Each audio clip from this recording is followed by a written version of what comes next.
Hello, everyone. My name is Dr. Brian Thatcher, and welcome to Mercy Unbound. It's a show that aims to provide hope, an avenue for healing, and one that will help you understand and then live the great mercy of God. Got a special guest today.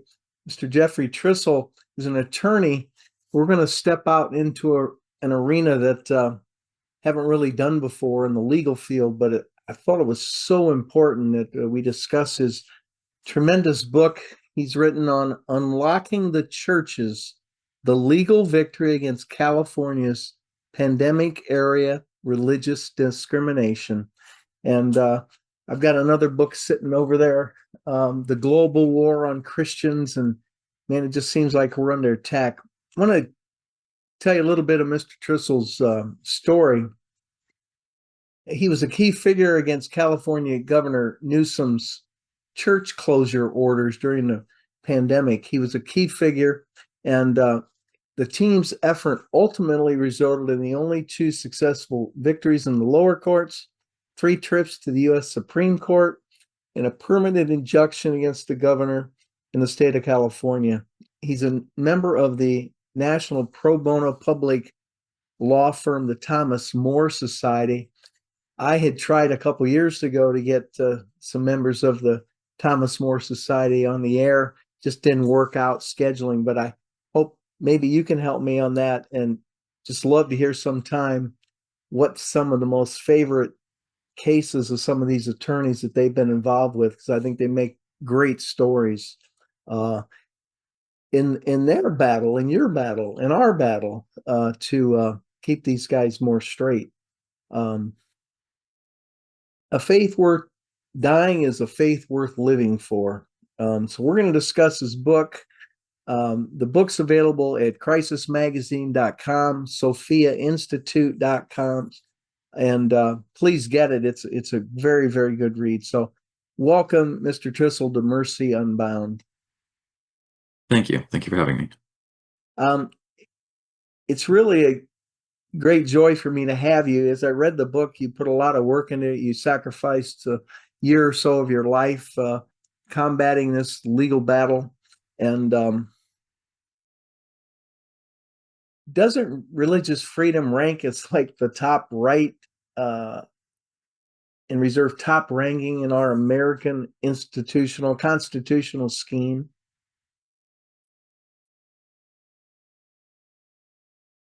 Well, it definitely should be. I mean, so it's the first right in the Bill of Rights that was added to the Constitution as an amendment, right? And the Bill of Rights were added as amendments because they were originally thought of as so obvious that we didn't actually need to have them in the Constitution, right? And then it was only when people were like, wait a minute, maybe we should actually say something like Amendment 1 is you can't trample on people's religious rights, right? And it's a good thing they did say that because it was really obvious back then, but it's becoming less and less obvious as time goes on.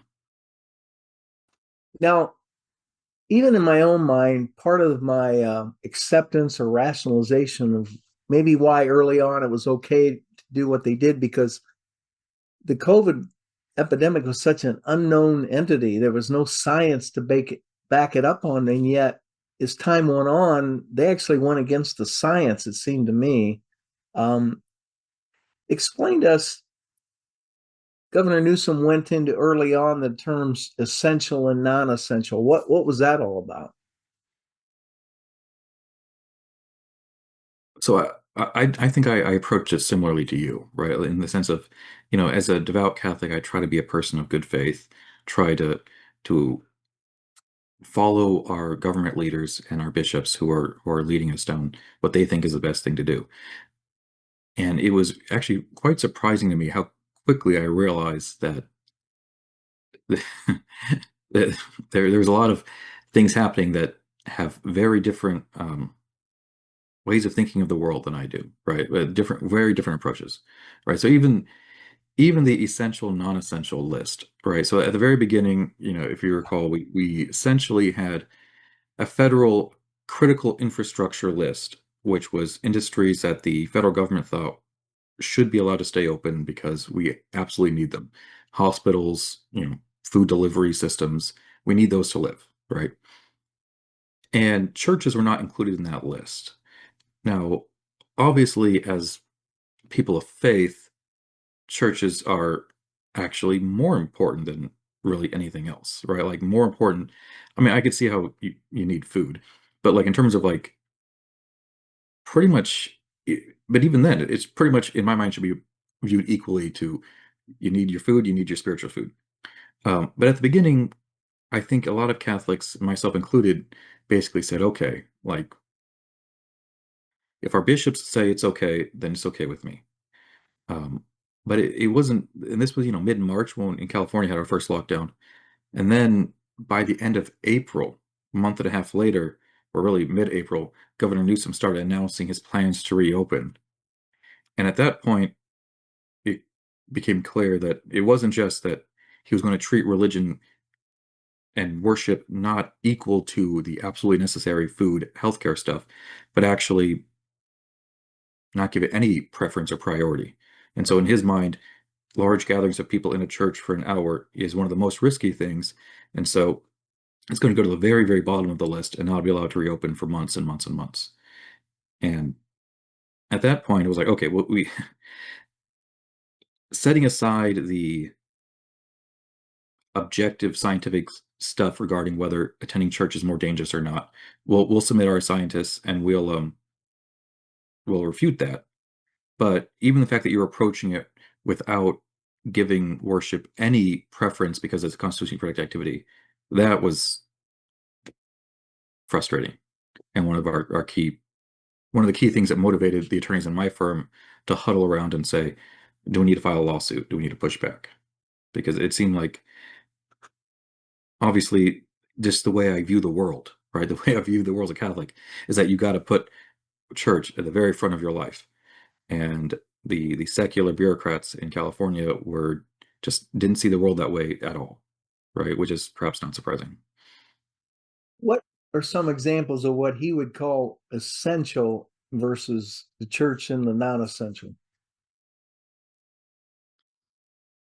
I mean, I mean the obvious example in California was cannabis, right? That like that was and liquor stores. Although in California, I grew up in other parts of the country where we had our liquor in our specific liquor stores. Here in California, they're in the regular grocery stores. But yeah, I mean the biggest one was cannabis. It was just like why is cannabis necessary? Well, because it's related to essentially emotional and mental well-being.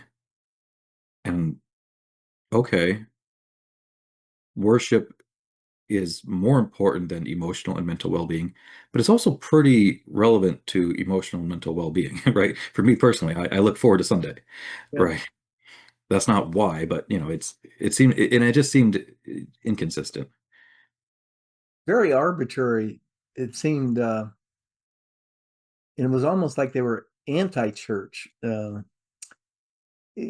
Share with us about singing, even. I remember that was a thing going around. Right. Well, when it started, my training is in philosophy and law, not psychology. So I don't like to offer too many armchair, amateur psychoanalysis. But to me, it did feel like it started off with almost just a horribly negligent lack of knowledge about religion in the lives of people of faith. Right, like the California is so secular that they can't even imagine how important religion is to people. But it quickly morphed into kind of an anti-religious animus because of the aggressive pushback from churches. Um, and yeah, the singing ban is one that is hard to really wrap your head around. I mean, on the one hand, I can understand the argument. I never that was one, unfortunately, that it got mooted out before we could do discovery and really see what was going on and the rationale behind it. Um, I mean, it's another one of those things where it seems like it could be intuitively correct, right? Like masks seem like they could be intuitively helpful. Banning singing seems like it could be intuitively helpful. When we were able to push back and get discovery, we found out that a lot of these measures were just that, just kind of somebody's intuition. And so I don't know if the singing ban had any more behind it or not. I would think not, but we were never able to prove that. And yeah, and the frustrating thing was simply that, we were able to establish that. I mean, essentially there was a blanket order saying nobody's allowed to sing in any context ever, right? At home. You can't have a group party at home where you're singing, which is obviously, I don't know, like the fact that there was an order on that seems strange. And then we found guidelines for how singing can occur in Hollywood and in the music industry. And we presented this to the court, and unfortunately, the courts and the lower courts, especially, looked at it and basically said, well, this one says nobody can sing. This one just says guidelines for how you can sing. I guess we should interpret this as nobody's allowed to sing, and these guidelines are moot. And I don't I mean, the guidelines never said this is an exception for Hollywood. It just said this is how you need to sing in Hollywood in the music industry. So it was that example was one where I was just like, it seemed like people were blinking, the judges were blinking reality, trying to ignore the obvious that was in front of them. Why they did that, I don't know. But you weren't even allowed at a point in time to go to church. People couldn't go to church and park their cars in the parking lot and have the services in their car, could they? So that, yeah, and that was very early on, right? We have the fog of war, and it was ambiguous. Um, Obviously, I was interpreting the law as yes, you can do that, but San Diego County interpreted the law to say no, you can't, and the judge agreed with them, which again, just it seemed like it was ignoring reality. I mean, I personally would go on drives around the county to just get out, right, and see the world because I couldn't be locked in my house all day. But apparently that was illegal, because unless you're actually driving to a grocery store, you're not allowed to do that. And so actually driving to church is illegal because the county said you weren't allowed to do that.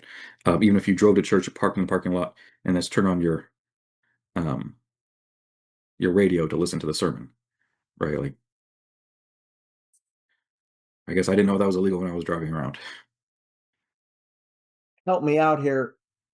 Early on, Justice Roberts made a decision that surprised many. And looking back, it seemed like it was an error. What was that one about? It had to do with the First Amendment rights again. Taking a step back, the my book has really three parts to it. The first part is just an explanation of the legal system, right? For people who are curious about and how they can learn enough to follow these cases, because it can be kind of complicated if you don't really understand the terminology. The second part is telling about the story of our legal fights, of the lawsuits I filed or joined in and was able to help with.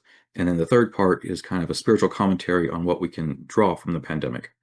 So in terms of that second part, the story, our story is, I think, quite interesting in the sense that what we did was we filed one of the very first lawsuits in May of 2020 on behalf of a church in San Diego County who wanted to reopen.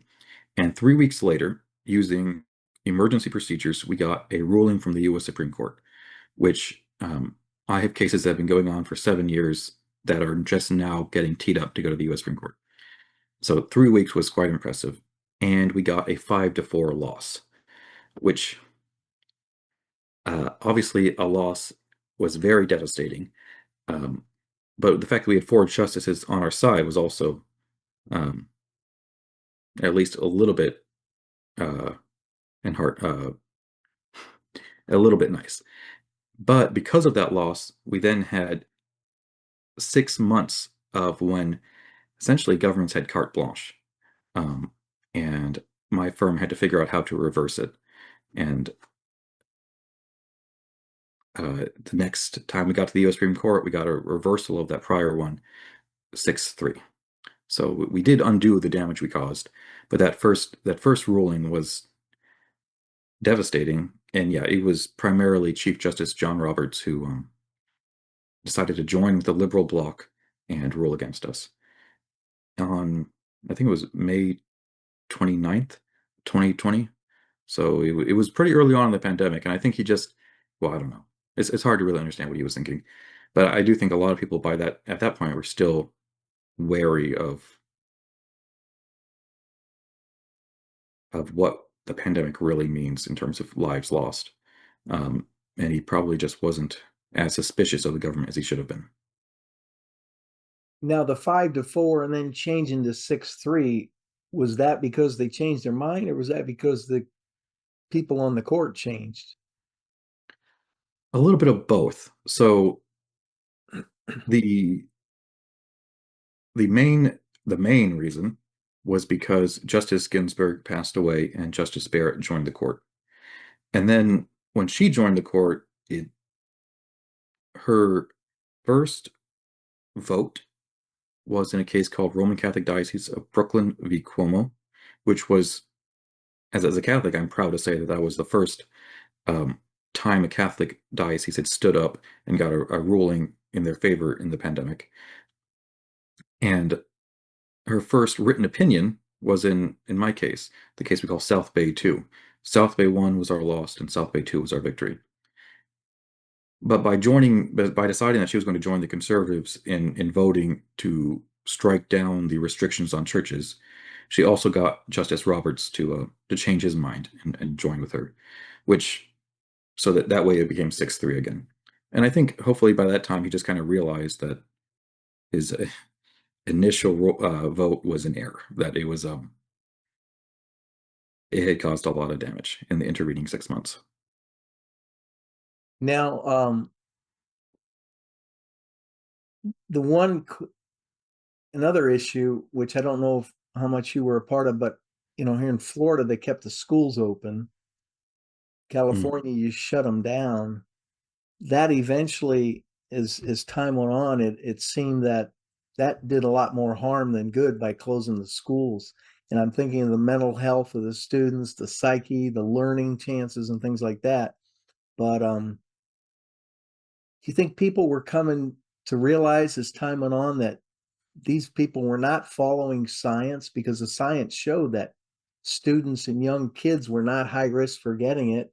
Many people had antibodies already, and they were just making arbitrary choices and decisions. It always surprises me how sheep-like California is. So we were the first to close and the last to reopen, and I don't think there were lawsuits filed in California about, in our Constitution has a right to an education, right? That's enshrined in the California Constitution. It's a pretty actually strong right that you can sue to have enforced. But there were no victories over the schools in California, and I don't even think there was much public will to push back against the pandemic restrictions here in California. I mean, it was our victory was from DC. Our attempts to get victories in the state courts were not particularly effective, and even the federal courts that are based in California not particularly effective. It California is a very very strange place, very extraordinarily liberal, and I stay here because somebody needs to stay and know the courts here so they can actually file lawsuits here to win for the people of faith, because there are people of faith here, but the vast majority, it's amazing to me how blind they are. I want to talk about a couple judges you had mentioned in your book. If you could comment on what their role in all this was. First was a Judge Walker, who struck down an order, I think out of Louisville, maybe. It could be wrong, but who was Judge Walker in all this? So the way the book begins, right, is I document every single religious liberty case and what happened in each one. Or if I just touch on it in one sentence, then there's an appendix at the end that talks all about all the cases. But one of the very first cases in the whole country dealt with a ban on drive-in worship, right? Can you prohibit people from attending Sunday services when they just drive in? There's a local radio, you turn on your car radio, and you can all listen to the sermon. And Judge Walker in Louisville issued a very impressive, lengthy ruling analyzing the issue and saying, no, you can't do that. And well, one day later, Judge Beshant in San Diego County issued the exact opposite ruling, right? And that's really kind of how it started. Those were the two first religious liberty rulings of significance. There were some earlier ones where you have a right in America to interstate travel. You have a right to liberty gives you those certain rights like that. And people would say, well, you can't just lock down the state because I have a right to travel and I have a free exercise right. And that was kind of tacked on as a secondary argument. But these were the really first ones where it was like a free exercise of religion argument as the main thrust. And yeah, I mean, Judge Walker, I really liked his opinion. I mean, it was a beautifully written opinion. He quoted St. Thomas More.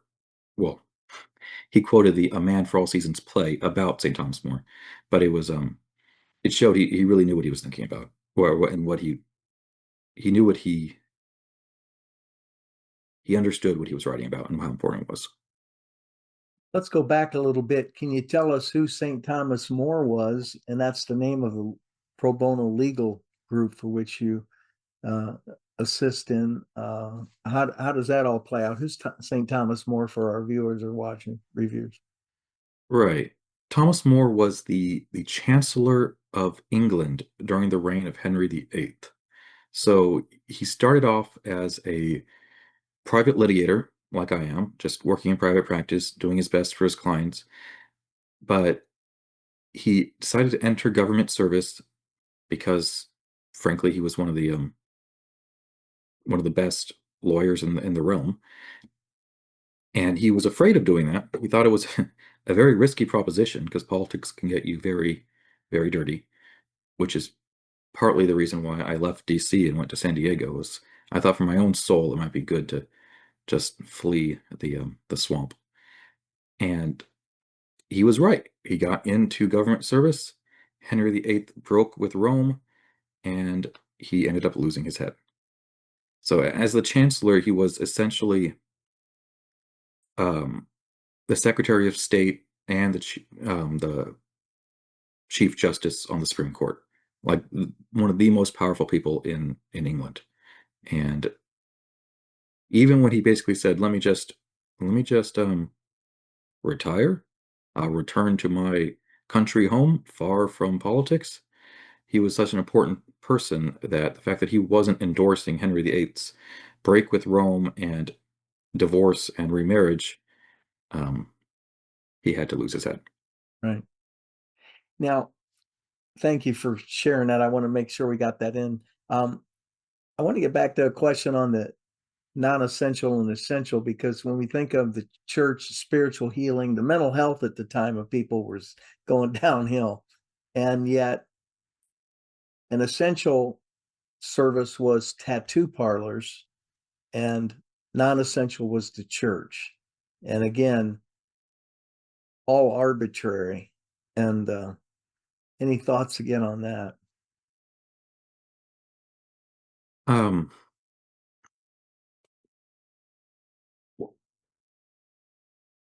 I think that one of the biggest things people learned from the pandemic is to be more skeptical of the government, right? And to not trust that government officials are acting in good faith. Like growing up, I was taught to respect government officials and the police and everybody. And it quickly became clear that we were being lied to during the pandemic, right? Like in California, especially, they liked to pretend that everything was very scientifically based. It was very much ranked based on the likelihood of transmission of the virus. But there were hints here and there where you would see a question posed by a reporter and an official respond with, well, we're weighing value and risk.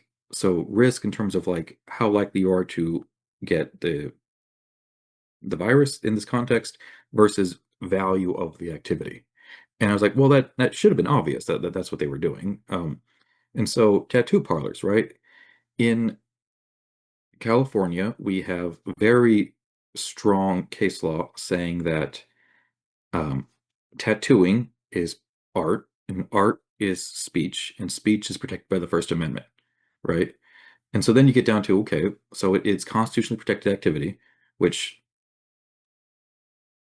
um, somehow it's more constitutionally protected to draw a wedding cake on somebody's arm than it is to actually make a wedding cake for anyway, one of my cases is one of the wedding baker cases that's objecting to same-sex weddings. In any event, um, so then you would have to go into the, well, how risky is it, right? It's one-on-one interaction, presumably for a relatively long period of time, where you will be breathing on each other and could transmit the virus in that way. Okay, but in California, we just, yeah, they just kind of accepted at face value that tattooing is constitutionally protected, worship is constitutionally protected, but worship involves more people, so therefore more likely to have viral transmission. And it seemed like it was just um, a failure to see reality. Okay, technically tattooing is constitutionally protected. That to me feels like a very technical thing. Attending church on Sunday is not technical at all, right? Like that's in memoriam, inalienable rights of man, right? Inalienable right of God to have us attend church and worship Him. It just, yeah, it seemed that people weren't thinking things through. Same thing with strip clubs. Strip clubs, that's dancing is art is speech is protected. The dancer is 20 feet away from you on a stage. So how are you supposed to get a virus from her? Um,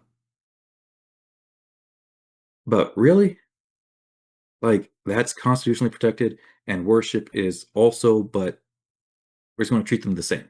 No, like no. When Governor Newsom was caught at that high-end French restaurant, uh, very close contact with people, you really begin to wonder how much they believe in what their own edicts were. Um, Mhm. because if they were really serious about all this, they sure wouldn't be going to birthday parties that they had made illegal. Um, any comments on that? So the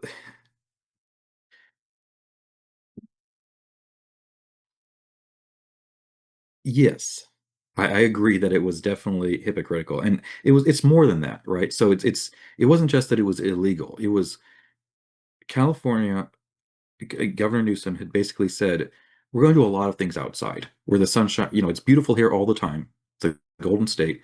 And so we can just do things outside. So we're going to have an indoor dining ban, only outdoor dining. That way the wind will come in and carry away the virus that's on our breath. That we're So what does that mean? Well, at the French Laundry, if you look at the photos, a lot of times what that meant was practically you would have these tents, right? These plastic tents with plastic walls because we didn't want to have too much wind blow away our food. So that plastic tent, that's pretty much an enclosed room, except there's a plastic tent, is considered an outdoor dining area. So it's okay. Okay. So the French Laundry had a enclosed patio with glass doors that that Governor Newsom apparently viewed to be an outdoor area because it was technically an outdoor room, even though it had glass doors that could make it entirely enclosed. It was just a glass room. So, like, it was the most like the fact that the French Laundry was allowing people to eat there in violation of the rules. To me, was like, okay, so the extraordinarily wealthy don't have to abide by the rules. They can come up with the most absurd exception to it. Governor Newsom's going to use that exception, and yeah, and the rest of us just have to eat outside in the actual wind. Yeah, because I think technically, see, that's the thing. I don't think it was technically illegal what he did. I think it was technically allowed. It was just the most absurd exception that really showed that uh, well-connected people can come up with impressive exception loopholes. Another problem I saw was how he handled the George Floyd riots. Can you comment on that? Uh,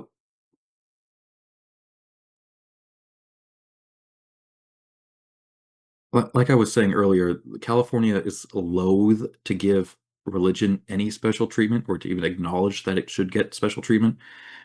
So Governor Newsom when we first petitioned the U.S. Supreme Court for emergency relief, Governor Newsom immediately backed off, right? He immediately changed his rules and said, okay,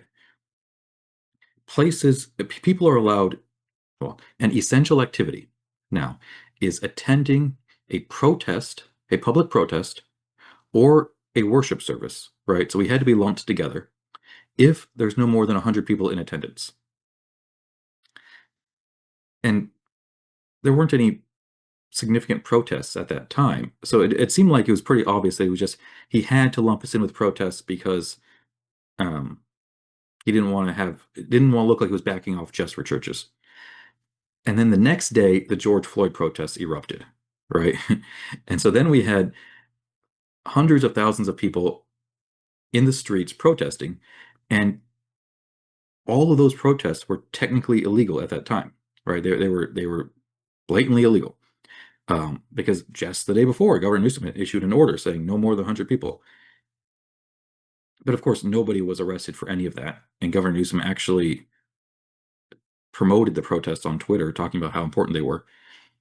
And very quietly, he changed his rule. And this one, yeah, it was, you have to been watching it every single day to notice, because there was no press release or announcement. The rule changed from a limit on 100-person protest or worship activities if they occur indoors. Outdoor protest and worship is okay for in any number of people, which, well, before this, we didn't have outdoor worship activities, right? Like, we were in our churches. So it seemed like it was a very gerrymandered approach to say that the Black Lives Matters protests are okay now. And then he had to stick by it, right? And so all throughout the summer, we had to have mass in our parking lots because he had to change the regulation after the fact to bless the George Floyd protests. That's really what I think was what happened there. Um, yeah. Now, did you personally speak to the Supreme Court judges, or were it other members of your firm? So you don't. The Supreme Court's rules are its own, right? It's the highest body. It can make up its rules however it wants. And at the time we were filing these applications for emergency relief, the court's regular procedure was not to have oral argument on an emergency basis. So at the district court level and at the Court of Appeal level, um, different partners in my firm argued it. At the Ninth Circuit, it was Mr. Charles Lamandry, the senior partner in our firm. But at the U.S. Supreme Court, I believe he would have argued it, but the court never didn't have argument. It just ruled on the papers. So I was very pleased to think that since I wrote the papers, that they decided it entirely on what I wrote. But since then, they've had cases where they have had emergency petitions and they've decided to order oral argument. They've been kind of switching how they've been doing things lately because, well, frankly, since we used these emergency procedures in 2020, which, we kind of charted the course for that, a lot of people started using them um, even after the pandemic ended. And the Supreme Court is finding that they don't like being rushed. And now that we have this deluge of emergency applications, they're trying to figure out how to deal with them. So they're ruling less slowly. Sometimes they're ordering argument. Sometimes they're just they're still trying to figure out how to respond to this kind of new way of litigating that we pioneered during Right. the pandemic. we're going to get more questions in here, but I want to remind everyone we're discussing Mr. Trissell's book on unlocking the churches, the legal victory against California's pandemic religious discrimination, available at sophiainstitute.com. I suggest you get it because it's a work of art and good for history books. It'll be looked at down the road, I believe. In your book, you talk about Governor Newsom's resilience roadmaps. Could you walk us through what that was all about? In mid-April of 2020, people started wanting to reopen, and there was a lot of um, clamor in California.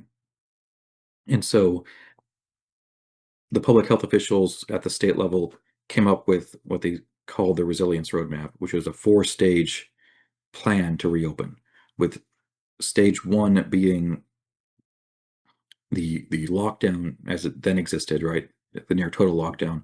Stage 4 being a return to normal, which we didn't get to for quite a long time.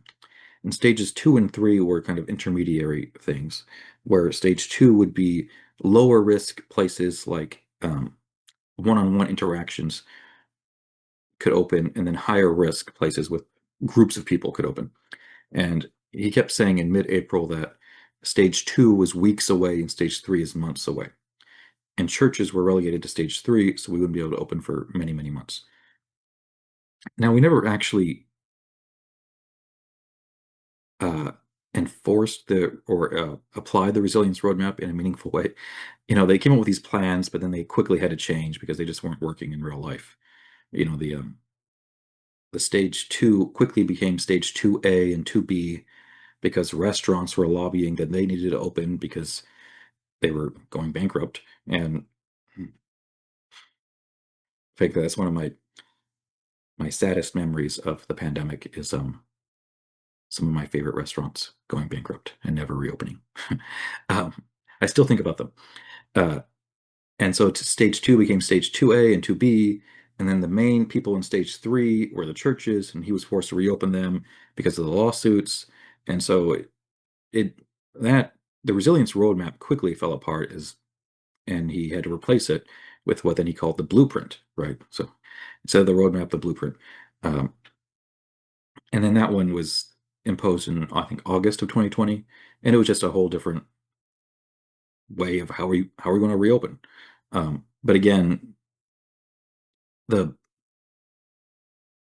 blueprint had similar categorization of types of businesses and organizations, but it was also based on county level data regarding transmission of the virus.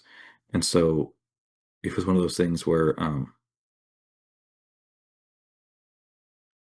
it would proceed on a county by county basis instead of the roadmap was going to be primarily statewide, and then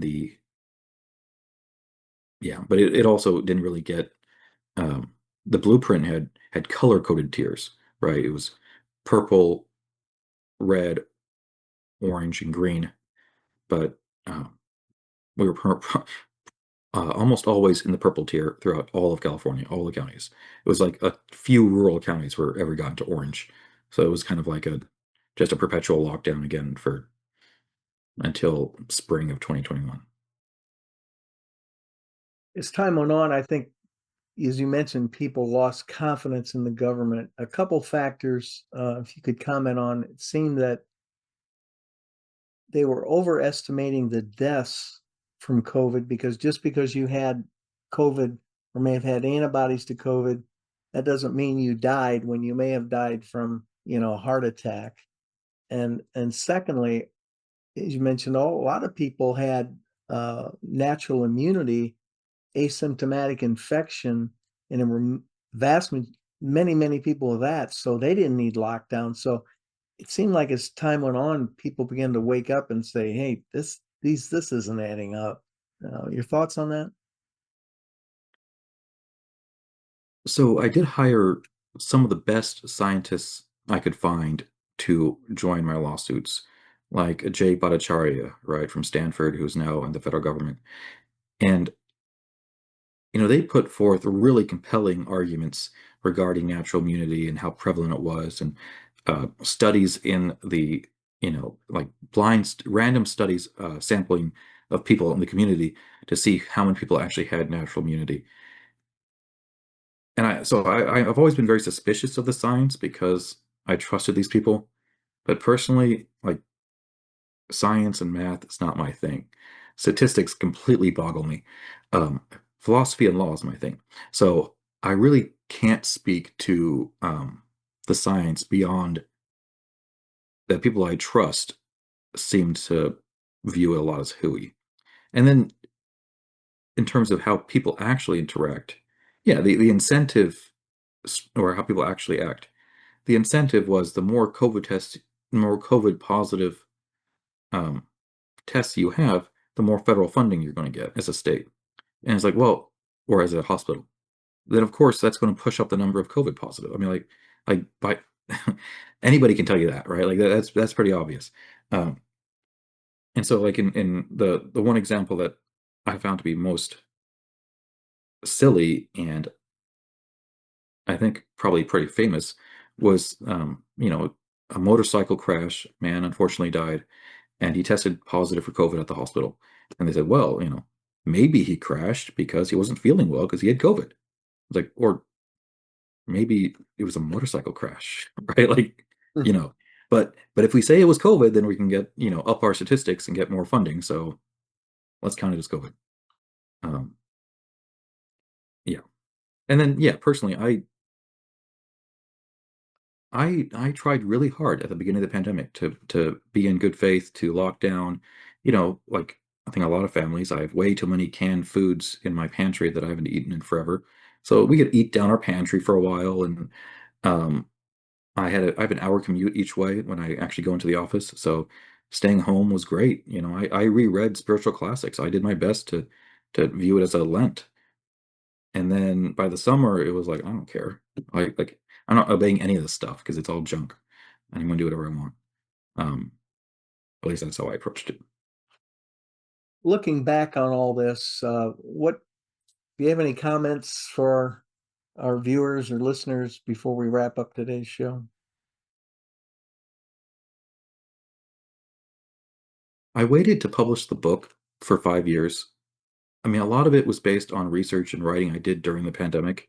And then I had to modify a lot of that writing to make it accessible to the average reader, because I could have taken a lot of that and published it in a legal journal article, but I wanted really to make it accessible to the average person.